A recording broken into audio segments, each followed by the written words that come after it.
ঈদে একই রকমভাবে পোলাও রান্না না করে এই অ্যারাবিয়ান পোলাওটা রান্না করতে পারেন। এটা খেতে যেমন ভালো লাগে আর রান্নাটাও কিন্তু খুবই সহজ। যে কোনো কিছুর সাথে এই পোলাওটা খেতে পারবেন, একদম নতুন ধরনের একটা স্বাদ পাবেন। আশা করি আজকের এই রেসিপি আপনাদের অনেক ভালো লাগবে। প্রথমে এখানে তেলের মধ্যে আমি হাফ কাপ পরিমাণে পেঁয়াজ কুচি নিয়েছি। পেঁয়াজটাকে একটু ভালো করে বেরেস্তার মতো ভেজে নিয়ে অর্ধেকটা পেঁয়াজ তুলে নিলাম। তার সাথে এখানে কিছুটা তেলও তুলে নিয়েছি।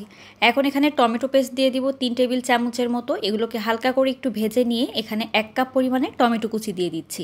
তো টমেটো দেওয়ার পরে ভালো করে একটু ভেজে নিতে হবে। আর ভাজা হয়ে গেলে এখানে দিয়ে দিব স্বাদ মতো একটুখানি লবণ। লবণটা দেওয়ার পরে খুব ভালোভাবে এটাকে মিশিয়ে নিতে হবে। আর তারপর আমি এখানে কিছু গুঁড়া মশলা ব্যবহার করব, যেমন হাফ চামচের মতো দারুচিনির গুঁড়া দিয়ে দিচ্ছি, 1 চামচের মতো ধনিয়া এবং হাফ চামচের মতো জিরা নিয়ে একটু এলাচ আর তার সাথে লবঙ্গ আমি গুঁড়া করে নিয়েছি না ভেজেই।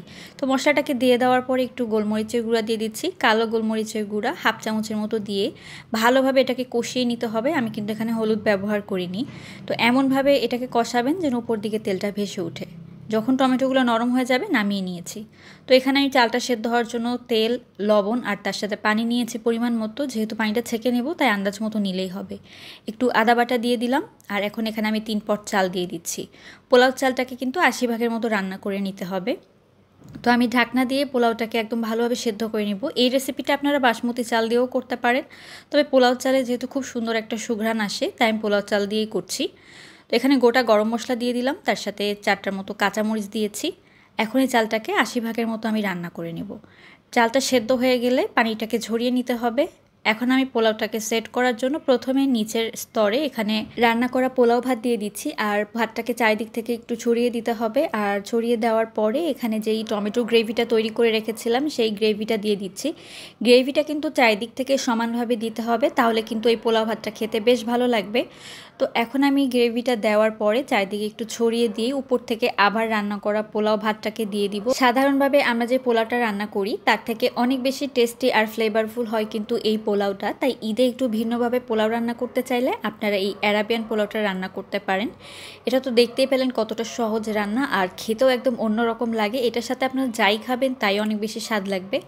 আর এভাবে আমি এখন চাল কিন্তু দিয়ে দিলাম। বাকি যেই চালটা রান্না করা ছিল সেটা উপর থেকে দিয়ে দিয়েছি।